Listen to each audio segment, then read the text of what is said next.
When federal records fail to mention an entire family's existence, three possibilities exist: a bureaucratic error, a deliberate omission, or something that should never have been discovered. In March 1874, a young census taker arrived at Hawthorne Plantation in Wilcox County, Alabama, carrying official forms and the conviction that numbers always tell the truth. 3 weeks later, he would leave that property with blank pages, trembling hands, and the certainty that some numbers are left out of the books for reasons beyond any administrative logic. This is the story of what happens when someone counts what should never be counted. Thomas Whitley was 23 years old when the Census Bureau assigned him to the southwestern region of Alabama. The son of a mathematics professor from Boston, Thomas had grown up believing the world could be understood through numbers, categories, and organized records. The Civil War had ended 9 years earlier, and the federal government was determined to rebuild not just the roads and bridges of the South, but also its official records. Complete censuses, they told Thomas during his training in Montgomery, were the foundation of a civilized nation. He arrived in Wilcox County on a March afternoon that smelled of wet earth and burning wood smoke. The southern spring was different from anything he'd known in Massachusetts. The air carried a humid weight that stuck to skin, and fields stretched in all directions with a vastness that made him feel very small. Thomas carried a leather briefcase with his forms, 3 pens, 2 bottles of ink, and a personal notebook where he recorded observations that didn't fit into official categories. The work was methodical. He visited each property, knocked on doors, presented his credentials, and conducted standardized interviews. Full name, age, place of birth, occupation, ability to read and write. For each family, each worker, each child. The numbers accumulated on his pages with the precision of an inventory. During the first 2 weeks, Thomas visited 17 properties. He found white farmers living in houses that had once been imposing mansions, now peeling and needing repairs. He found black families working as sharecroppers on land they'd once cultivated as slaves, paying rent to the same men who had once owned them. The numbers revealed a complex reality that neither side of the war had fully anticipated. But the numbers also revealed patterns. On the evening of March 18th, Thomas sat in his room at Mrs. Crawford's boarding house in Camden and reviewed his forms by lamplight. He'd begun to notice something strange. 5 of the properties he'd visited had discrepancies, not errors in the current numbers, but inconsistencies when compared to pre-war plantation censuses. Green Plantation had 38 workers listed in its 1860 census. Now it had 41 sharecroppers. Reasonable population growth, especially considering many freedmen had remained on the lands they knew. Dobson Plantation had 52 slaves in 1860. Now it had 27 sharecroppers. Many had left, seeking opportunities in other regions, also reasonable. But then there was Hawthorne Plantation. Thomas had found the reference in county archives, a 1860 plantation census listing 63 slaves on Jonathan Hawthorne's property. It was one of the largest cotton operations in the region. Tax records showed the property continued to operate, producing cotton and corn. Yet none of the workers Thomas had spoken with at neighboring properties had mentioned Hawthorne Plantation. When he'd asked the owner of Green Plantation about nearby properties, the man had listed several but omitted Hawthorne. When Thomas mentioned the name specifically, the farmer had fallen silent for a moment before saying he didn't have much contact with those folks. Stranger still, Thomas couldn't find records of land sales, property inventories, or any post-war documentation related to Hawthorne Plantation. The property simply existed in 1860 and apparently still existed now, but there was a complete void of information between those 2 points. The following morning, Thomas asked Mrs. Crawford about the property. Hawthorne, as she repeated, stirring eggs in an iron skillet. Yes, I know the place. It's about 15 miles west, near the Alabama River. Does anyone still live there? Mrs. Crawford didn't respond immediately. She continued stirring the eggs, the sound of the spatula against iron filling the silence. I suppose so, she said finally. I don't go much in that direction. Do you know the current owner? The Hawthorns were always a private family. She placed the eggs on his plate with more force than necessary. They mind their business, we mind ours. Thomas noticed she hadn't answered his question. Part 2. The Road to Hawthorne. Thomas rented a horse and buggy at a local stable. The owner, an elderly man with gnarled hands, grew uncomfortable when Thomas mentioned his destination. Hawthorne, is it? The man checked the buggy straps with excessive attention. Road's bad in that direction. Spring rains left everything muddy. Will I be able to get through? Get through you might, but might be better to wait until next week when the weather firms up. I have deadlines to meet, Thomas said firmly. The government expects me to complete my circuit. The man nodded slowly, then looked Thomas in the eyes. You're new around here, so maybe you don't know. But there are properties where visitors are welcome and properties where they're not. The Hawthorns, well, they don't take kindly to unannounced visits. I'm a federal officer conducting a mandatory census, Thomas replied, his voice taking on the formal tone he used when he felt his authority being questioned. I'm not asking permission. The man said nothing more.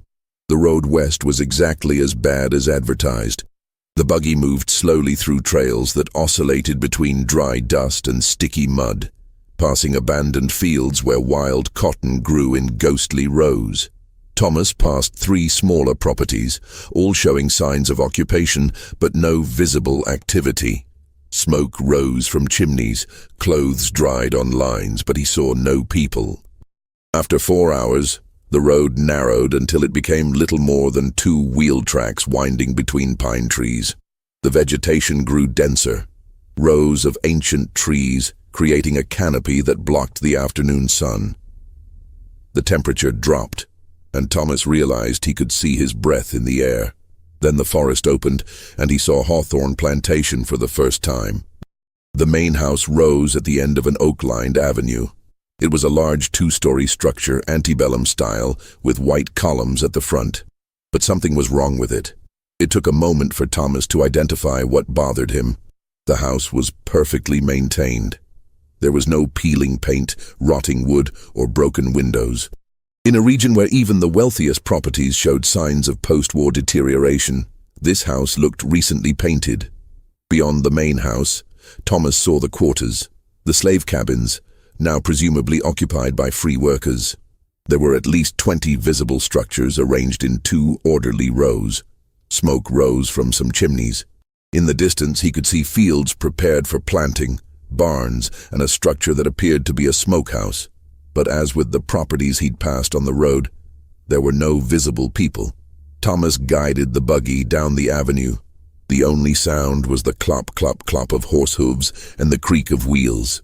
He expected someone to appear, a worker coming from the fields, a child running from the house, a dog barking, but nothing moved except the oak leaves in the wind. He stopped the buggy in front of the main house and climbed down. His boots made 2 loud noises on the wooden porch steps. The front door was solid oak with a brass knocker shaped like a lion's head. Thomas knocked 3 times. For a long moment nothing happened.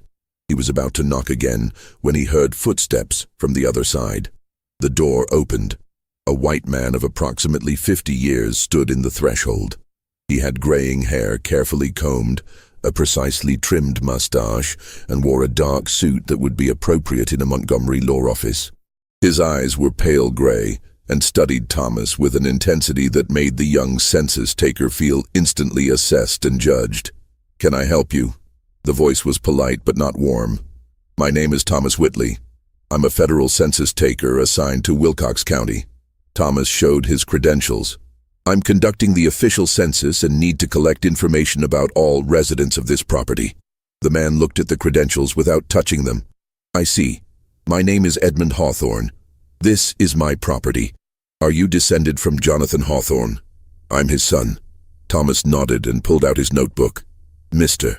Hawthorne, I need to record information about you and everyone who resides or works on this property. According to the 1860 census, there were 63 slaves listed here.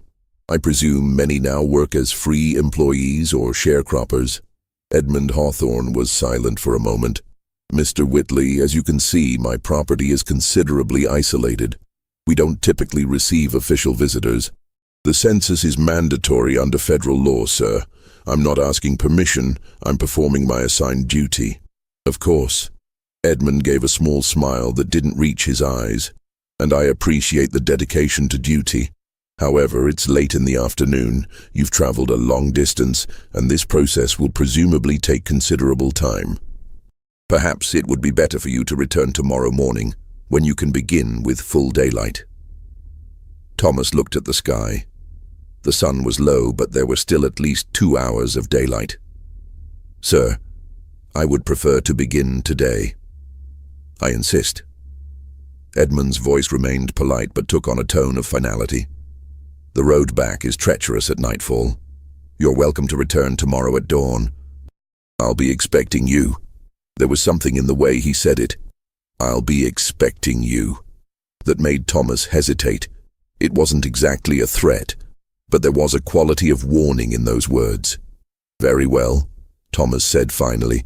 I'll return tomorrow at 7 in the morning. Excellent. Until tomorrow, Mr. Whitley. Edmund closed the door before Thomas could say anything else. Thomas rode back to Camden as the sun set, painting the sky deep orange and red. His mind worked on the Hawthorne problem, the cold reception, the perfectly maintained property, the complete absence of visible workers. It all added up to something he couldn't fully articulate, but which left him deeply uncomfortable. At the boarding house, he found Mrs. Crawford preparing dinner. 2 other guests were seated in the parlor, a traveling salesman and a lawyer from Montgomery visiting local clients. "Did you make it to Hawthorne?" Mrs. Crawford asked as she placed bread and stew on the table. "I did. I met Edmund Hawthorne. I'm going back tomorrow to conduct the census properly." The salesman, a portly man named Porter, looked up. "Edmund Hawthorne? I thought old Jonathan was still alive." "Edmund is the son. He said the property is his now." "Interesting." Porter chewed thoughtfully. "I've been coming to this region for 15 years, since before the war. I always did business with Jonathan. Sold him agricultural supplies, tools, things like that. But for the past 5 years, I haven't been able to make a single sale to that property.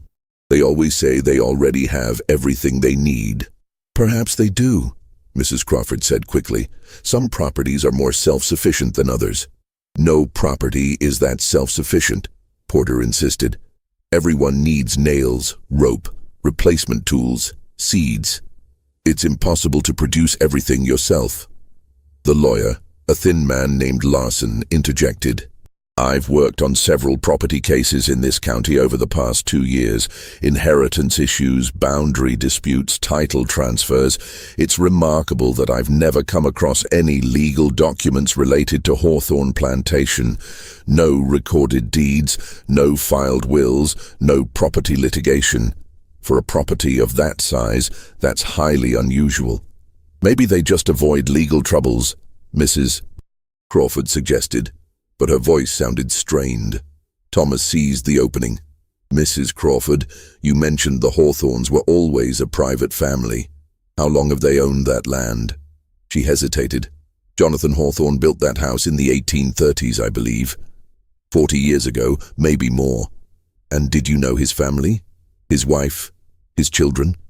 I saw Mrs. Hawthorne a few times years ago. She was a quiet woman. Didn't socialize much." Mrs. Crawford began collecting plates despite everyone still eating.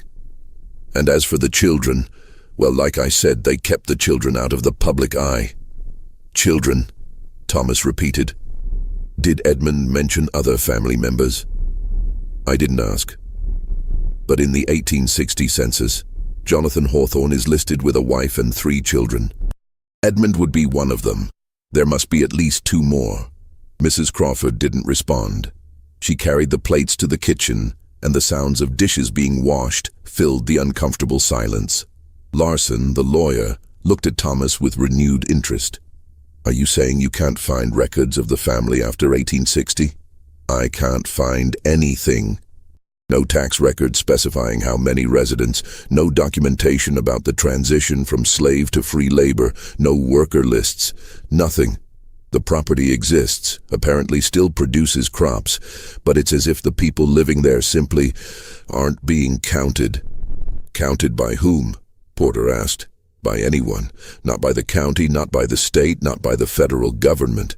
It's as if 63 people simply disappeared from paper. The silence that followed was broken by Mrs. Crawford returning from the kitchen. Gentlemen, I believe it's getting late. I have to wake up early tomorrow. It was clearly a dismissal, but Thomas had one last question. Mrs. Crawford, if I could ask, when was the last time you actually saw anyone from Hawthorne Plantation? Not heard about them, but saw them personally. She stood in the kitchen doorway, her back turned to them. I'm not sure, it's been a while. A year? 5 years? More. Her voice was low. I haven't seen anyone from that property in over 10 years, maybe more. No one comes to town, no one goes to church, no one does business. It's like you said, Mr. Whitley. It's as if they're not being counted. But some things, she turned to look at him, and her eyes held an expression Thomas couldn't read, aren't counted for a good reason. She went to her room and closed the door. Thomas slept poorly that night. His dreams were filled with census pages where numbers kept changing whenever he looked at them. 63, then 42, then 17, then none. Blank spaces where there should be names. He woke before dawn, dressed quickly, and left the boarding house before Mrs. Crawford woke. He didn't want more conversations that might make his determination waver. The road to Hawthorne was shrouded in morning fog. The horse moved at a steady pace, its breath creating clouds in the cold air. Thomas passed the abandoned properties again, and this time noticed something he'd missed the day before.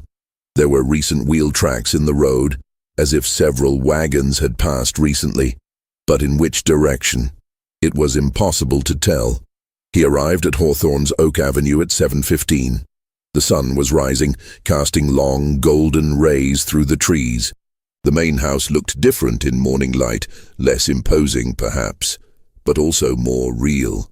Smoke rose from the chimney. Thomas grabbed his briefcase with the census forms and walked to the front door. This time Edmund Hawthorne opened before he could knock, as if he'd been waiting right behind the door. Mr. Whitley, punctual as expected, please come in. The interior of the house was as well maintained as the exterior. The entrance hall had polished wood floors, a crystal chandelier, and antique furniture that appeared original from the 1830s. Portraits hung on the walls. Men with severe mustaches, women in high-collared dresses, children posing rigidly. Edmund led him to a wood-paneled office. A large desk dominated the space, covered with carefully arranged account books. Edmund indicated a chair for Thomas and sat behind the desk. I presume you have your questions prepared, Edmund said. Thomas opened his notebook. Let's start with you. Full name? Edmund Jonathan Hawthorne. Age? 52 years. Place of birth? Here, in this house. Thomas wrote, then asked.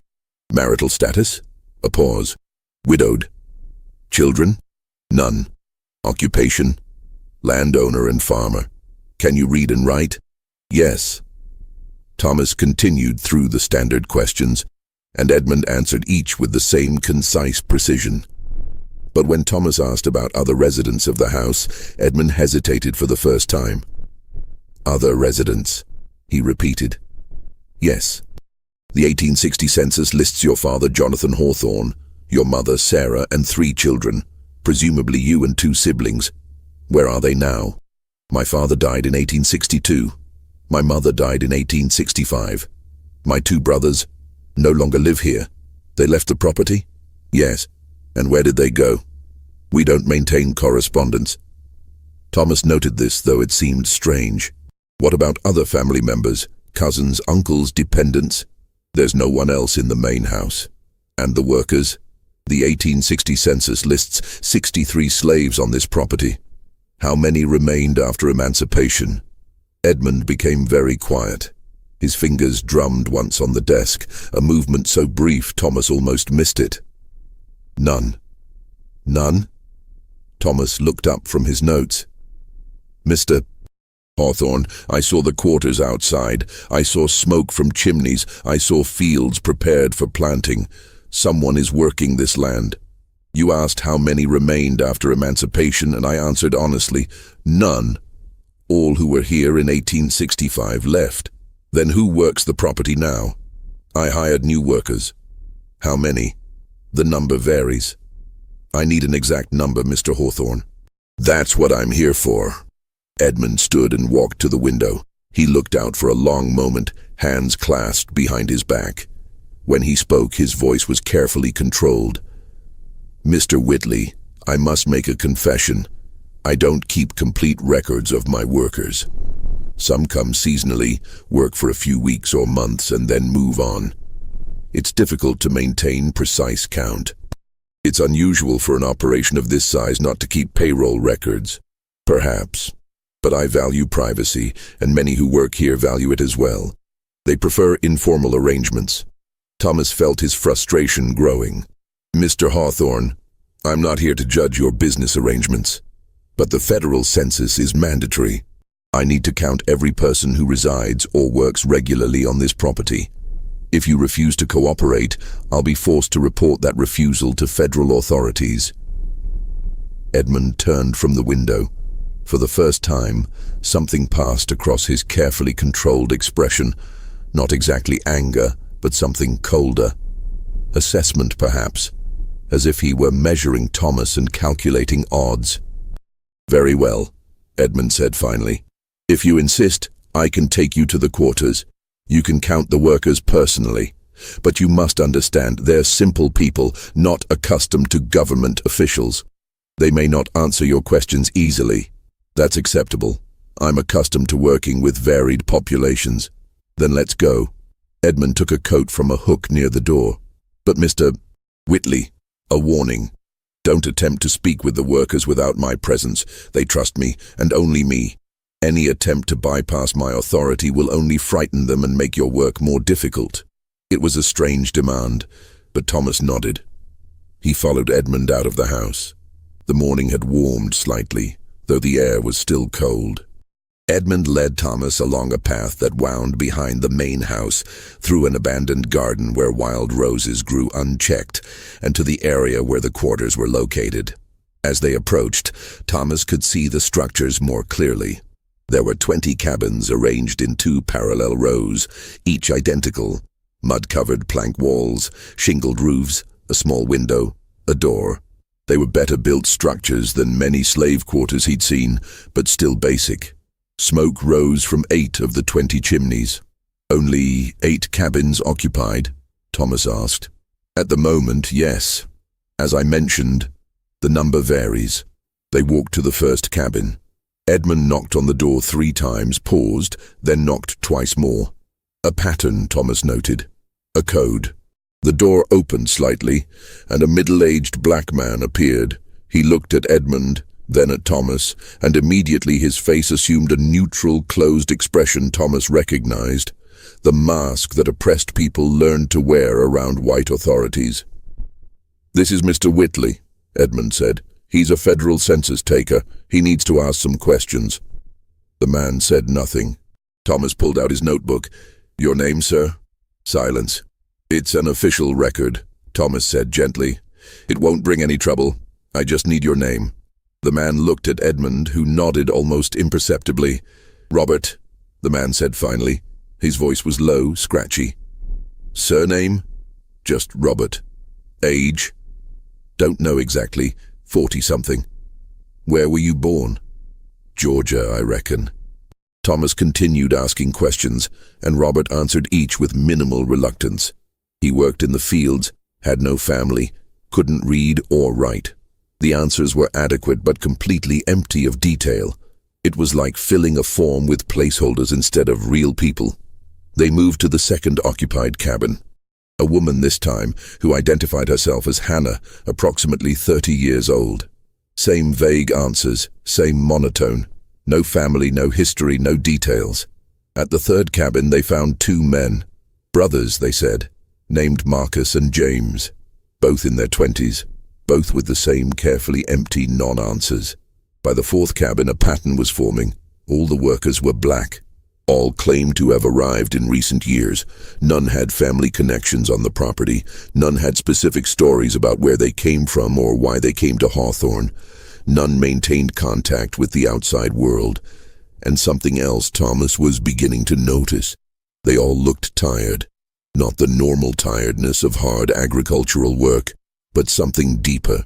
Exhaustion in the eyes, weight in the shoulders, a quality of heaviness that seemed to infuse every movement.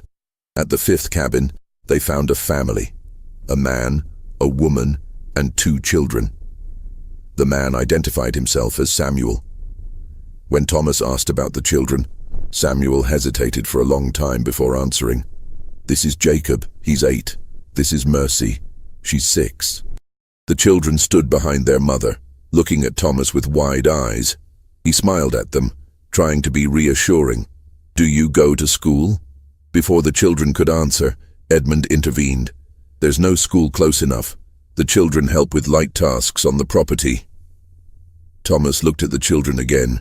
There was something about their faces that disturbed him. It took a moment to identify. It was the lack of expression. Children should be curious, excited, scared, something. But these children looked at him with the same empty gaze as the adults. They visited the 3 remaining occupied cabins. More solitary workers, more empty answers. When they finished, Thomas had 8 adults and 2 children listed on his forms.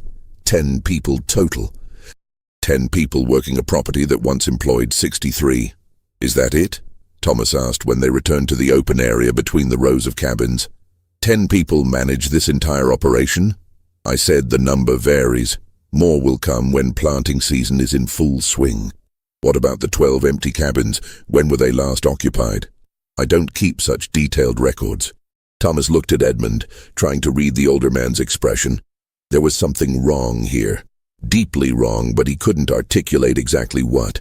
The workers weren't visibly injured or abused. They didn't appear to be working in chains. But there was a quality around them, an atmosphere Thomas couldn't name. "Mr. Hawthorne, I need to ask a direct question. Are these workers free to leave if they choose?" Edmund smiled coldly. "Mr. Whitley, slavery was abolished. Everyone here is legally free. If they wanted to leave, they could do so. Then why don't they leave? Where would they go? They have shelter here, food, work. The outside world is harsh for people without resources or connections. They choose to stay because it's their best option." It was a reasonable answer, perfectly logical. So why did Thomas feel like he'd just heard a lie? Edmund started to lead him back to the main house, but Thomas stopped. "I also need to see your agricultural structures, barns, equipment sheds, outbuildings, to have a complete record of the property." "Is that necessary for a population census?" "Complete property record, yes." Edmund hesitated, then nodded. "Very well. The main barns are that way." They walked across fields toward a complex of wooden structures. The larger barn was 3 stories, the kind built to store large quantities of cotton and tobacco. Next to it was a smaller barn, a workshop, and what appeared to be a smokehouse. Edmund opened the door to the large barn, and they entered a cavernous space that smelled of hay and aged wood. Sunlight entered through cracks in the walls, creating dusty beams. The ground floor was almost empty, just some haystacks and agricultural tools lined neatly along one wall. "Not much stored now," Edmund explained. "Last year's harvest was sold. The new crop won't come until fall." Thomas walked through the space, making notes about dimensions and conditions. He was about to ask about the second floor when he noticed something strange. On the back wall of the barn there was a row of hooks, the kind used to hang harnesses, ropes, and equipment. But only half the hooks had anything hanging on them. The others were empty but showed clear marks of recent use. Indentations in the wood where something heavy had hung for a long time. And beneath those empty hooks, on the packed dirt floor, there were dark stains. Thomas knelt to examine them more closely. The stains formed patterns, elongated shapes, approximately the size of a human body. "Mr. Hawthorne, what was hanging here?" Edmund had moved to stand between Thomas and the door. "Agricultural equipment. Tools. We move things as needed." These stains look old, as if something had been here for years and dripped something onto the floor. Equipment oil. Grease. This is a working barn, Mr. Whitley, not a museum. Thomas stood, his heart beating faster. There was a quality in Edmund's voice now, a tension that hadn't been there before. I'd like to see the second floor. There's nothing up there. Still, I'd like to see it. The two men stared at each other. For a moment, Thomas thought Edmund was going to refuse. Then the older man gestured to a ladder leading upward. After you. Thomas climbed the ladder, acutely aware of Edmund climbing right behind him. The second floor was an open space used to store hay. But like the ground floor, it was almost empty. There were only 3 notable things: a row of windows on the south side, a pile of chains and shackles in one corner, and a collection of notebooks stacked neatly on a beam. Thomas walked to the notebooks. There were 12 of them, each with a leather cover and pages yellowed with age. May I look at these? They're old account books. Agricultural records from before the war. They have no relevance to your census. Thomas picked up the first book. The title page read, Hawthorne Plantation, Account Book, 1858. He flipped through it. There were records of seed purchases, cotton sales, maintenance expenses. Everything seemed normal. Then he reached a section in the middle of the book marked Property Inventory, and his breath froze. The page listed names, 63 names, men, women, children. Each name had an age, a physical description, an estimated monetary value, and, more strangely, a number next to it. Number 1, Samuel, male, 28 years, good field worker, $200. Number 2, Eliza, female, 24 years, domestic work, $900. Number 3, Thomas, male, 6 years, healthy child, $500. The list continued. It was a slave inventory, the kind of horrible but common document from before the war.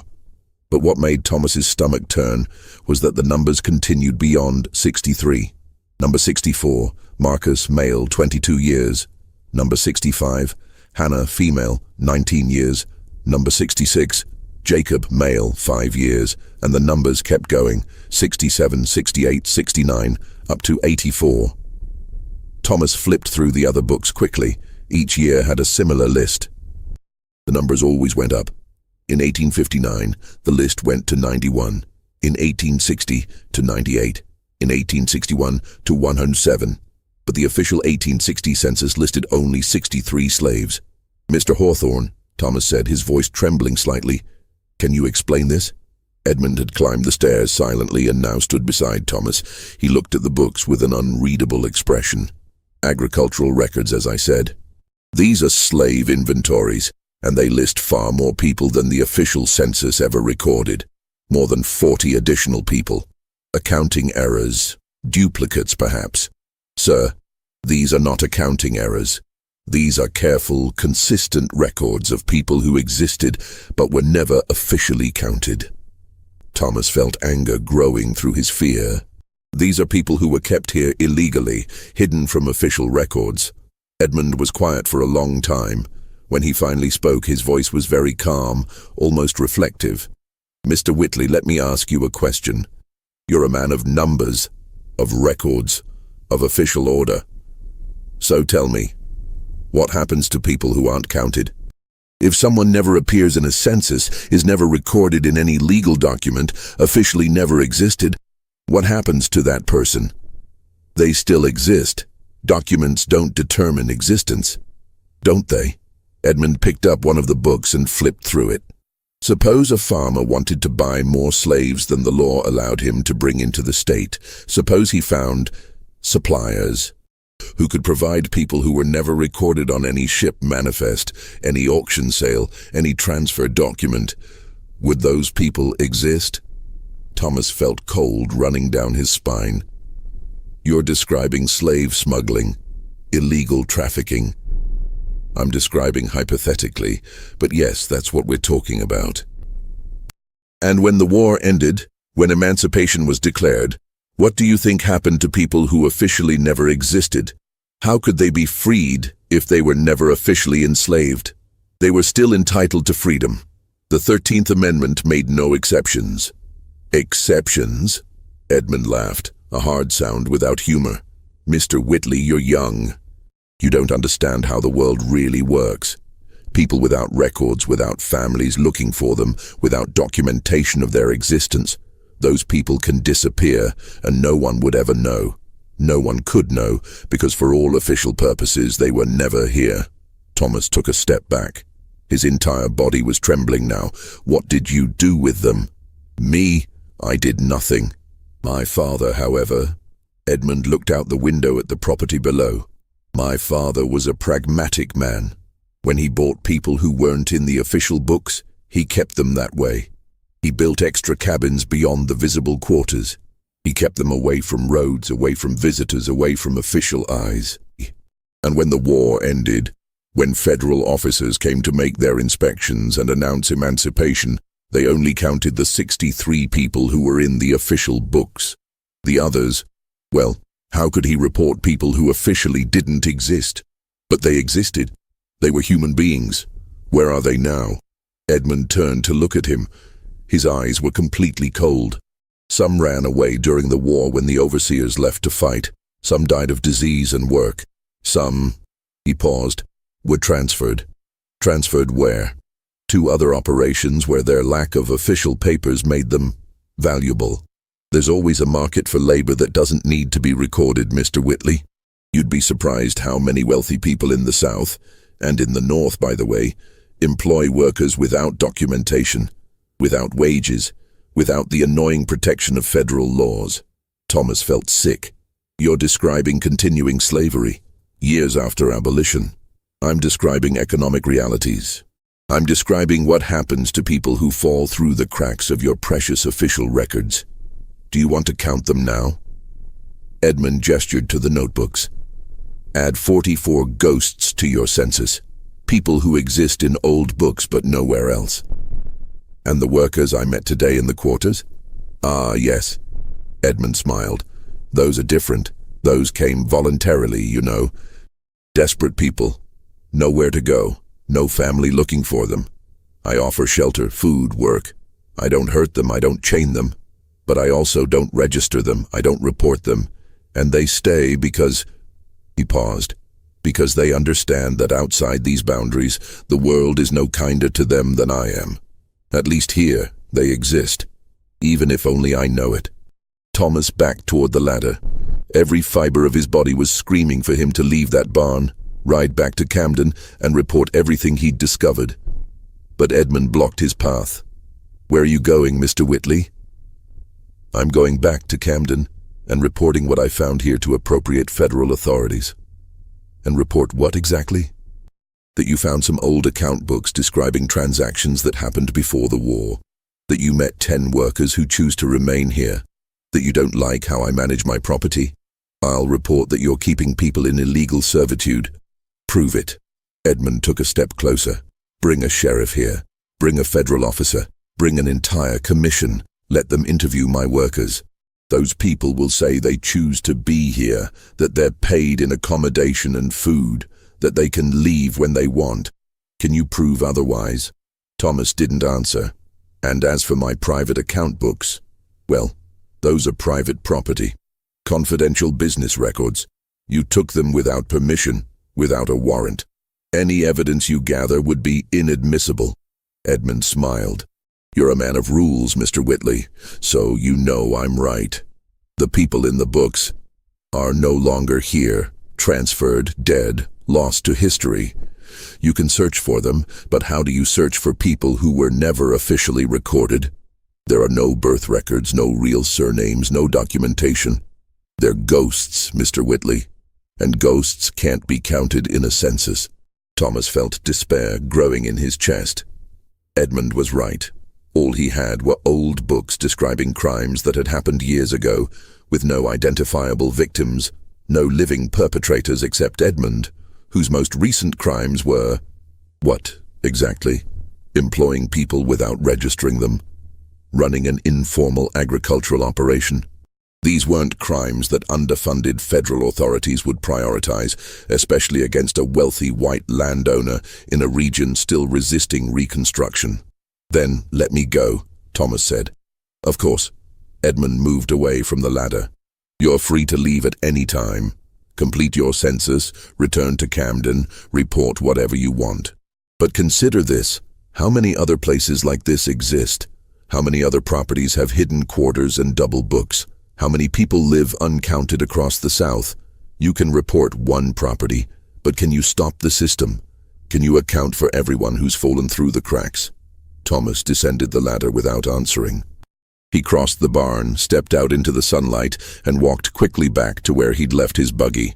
Edmund followed at a casual distance, unhurried. At the buggy, Thomas grabbed his reins with trembling hands. Edmund stood beside it, looking up with an almost paternal expression. "One last thing, Mr. Whitley. You came here to count people. You counted 10. That's your official answer. If you try to report anything else, you'll discover there's no evidence to support it. The books you saw, you won't be able to find them again. The workers you met, they'll confirm they're here by choice.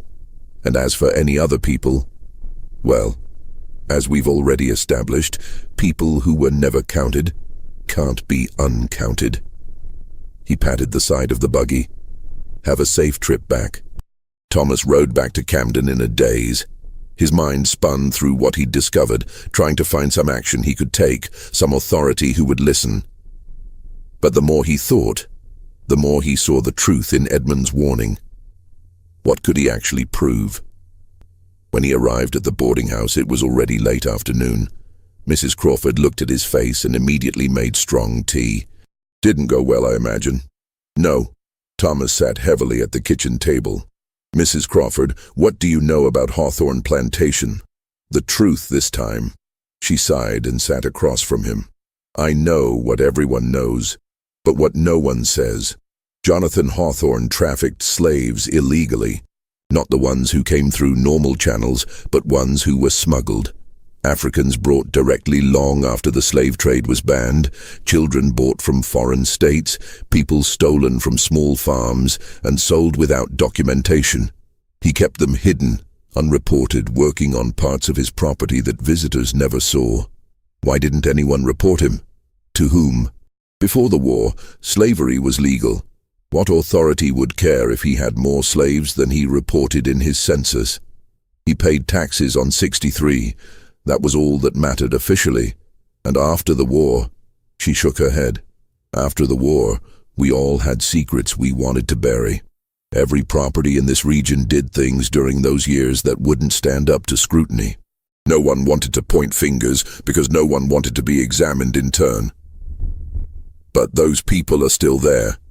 Edmund still keeps unregistered workers. And can you prove it? Can you identify them individually? Can you trace where they came from, what families are looking for them?" Mrs. Crawford touched his hand gently. "Mr. Whitley, I understand your anger. It's admirable. But you're fighting against a current much deeper than you realize. There are hundreds of operations like this across the South, thousands maybe. People working illegally, living in the shadows, uncounted because it's more convenient for those in power to keep them that way." Thomas pulled his hand back.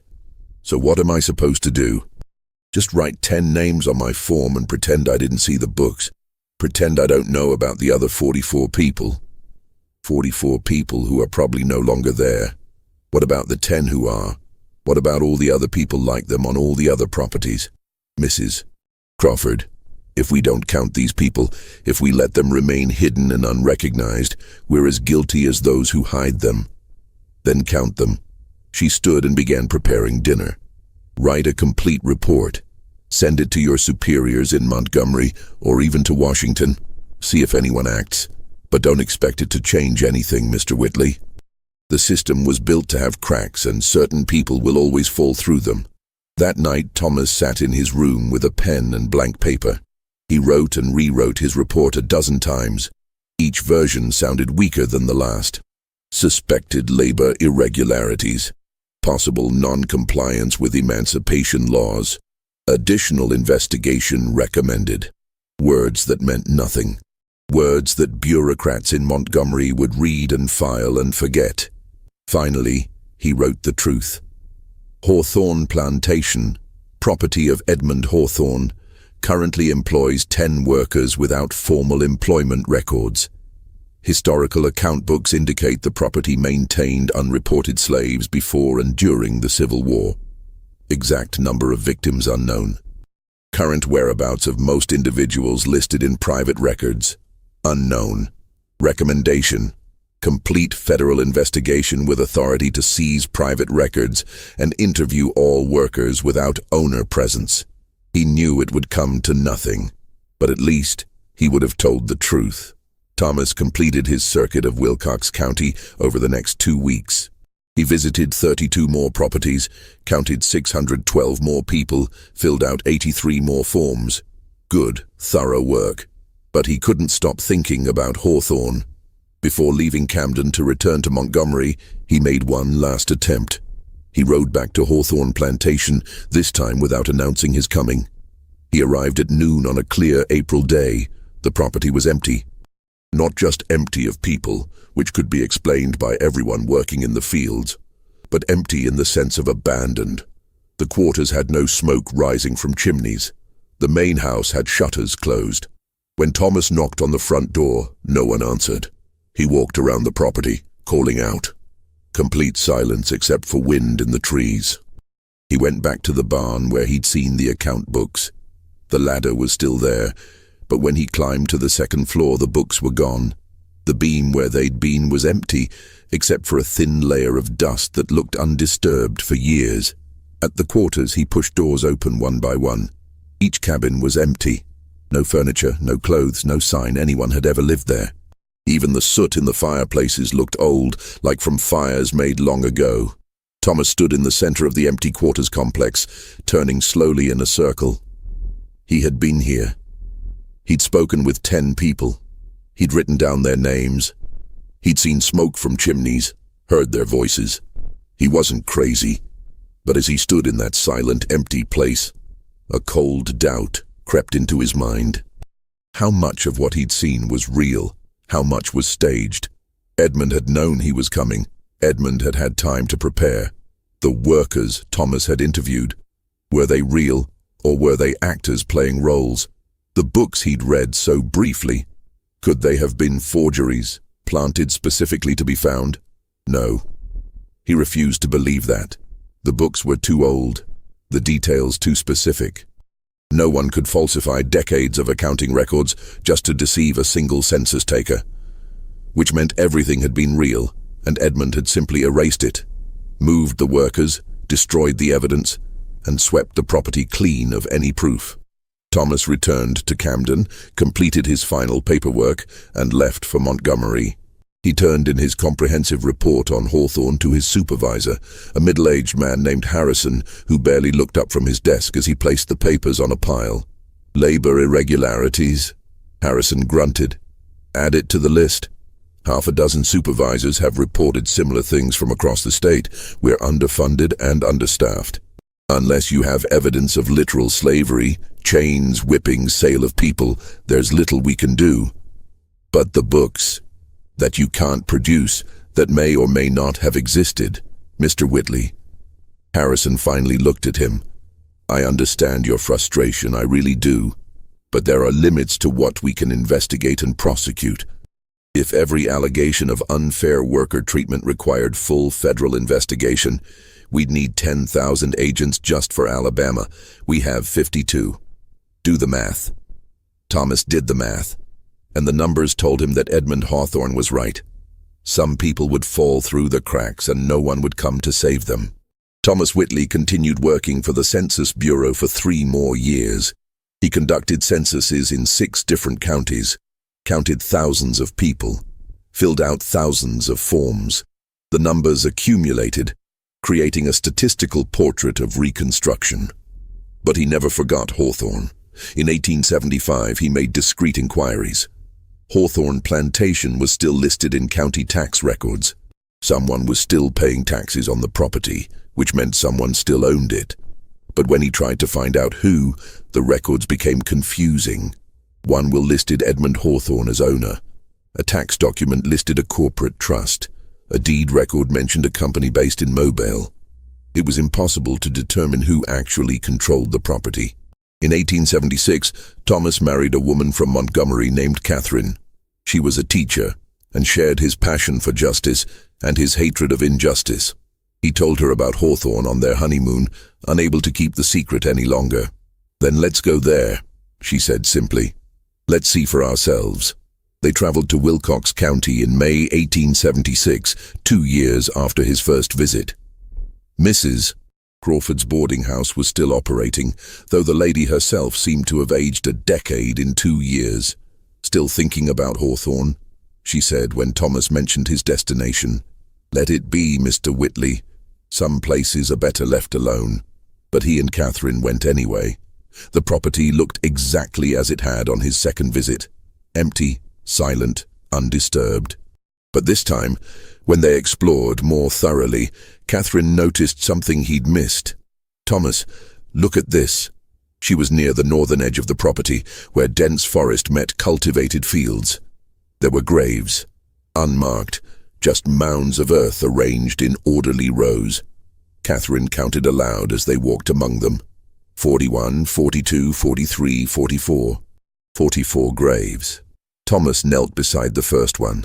There were no markers, no crosses, no names. Just earth that had been turned over and then left to settle. Some grass had begun to grow over the mounds, which meant they were at least several months old. "The people from the books," Catherine whispered. "He buried them here, or buried evidence." Thomas touched the earth with his hand. It was cold and dry. "Maybe they're not even real graves. Maybe they're just mounds to make us think." "Thomas!" Catherine pointed to a nearby tree. Carved into the bark, almost invisible if you didn't know to look, were marks, not words. Most of those people couldn't write, but symbols, a cross, a circle, a hand. Simple markers made by someone who wanted these places to be remembered, even if they couldn't be named. They stood there for a long time, in the unmarked cemetery of people who had never been officially counted. "What do we do?" Catherine asked finally. "We document." Thomas pulled out his notebook. "We count, we measure, we draw maps, and then we report everything again." They spent 3 hours measuring the burial area, sketching its location, noting the symbols on trees. When they finished, they had a complete record. But as they rode back to Camden, Thomas knew it wouldn't make a difference. Bodies buried without identification, no proof of how they died, when they died, or even who they were. Impossible to even prove they were victims, rather than natural burials of people who lived and died over decades. He sent the report anyway, and as he'd predicted, nothing happened. In 1877, Thomas Whitley left the Census Bureau. He became a teacher like his father, teaching mathematics and accounting at a small college in Massachusetts. He taught generations of students about the importance of accurate records, complete documentation, and honest accounting. But he also taught them about the limits of numbers. "Numbers," he would tell his classes, "can only count what we allow them to count. Every census, every statistic, every official record is a choice about who to include and who to exclude. And the people who are left out of those counts often disappear completely from history." He never mentioned Hawthorne specifically, but every time he taught his students how to conduct population surveys, he warned them to look for the cracks, to ask not just who was being counted, but who might not be. Hawthorne Plantation remained on tax records until 1883, when it was apparently sold. The new owner subdivided the property into smaller lots and sold them to small farmers. The main house was demolished in 1885. The quarters were burned. The fields were plowed again and again, erasing any trace of their previous configuration. And the graves? If the new owners found them, they never mentioned it. Over time, the forest grew back, covering the area where Thomas and Catherine had made their measurements. In 1920, 46 years after Thomas's visit, a complete federal census of Wilcox County, Alabama, made no mention that a Hawthorne plantation had ever existed. The land had been redistributed, renamed, reconfigured. History was buried under layers of new stories. The people who lived there, worked there, and died there disappeared from all official records. They became exactly what Edmund Hawthorne had predicted, Ghosts who could never be counted because they officially never existed, but Thomas Whitley remembered. And in his personal files, kept in a locked metal box in his office until his death in 1932, there was a set of documents. Census forms with 10 names: Robert, Hannah, Marcus, James, Samuel and his family. Maps of a cemetery of 44 unmarked graves. Notes about account books that listed 107 people where official records showed only 63. His daughter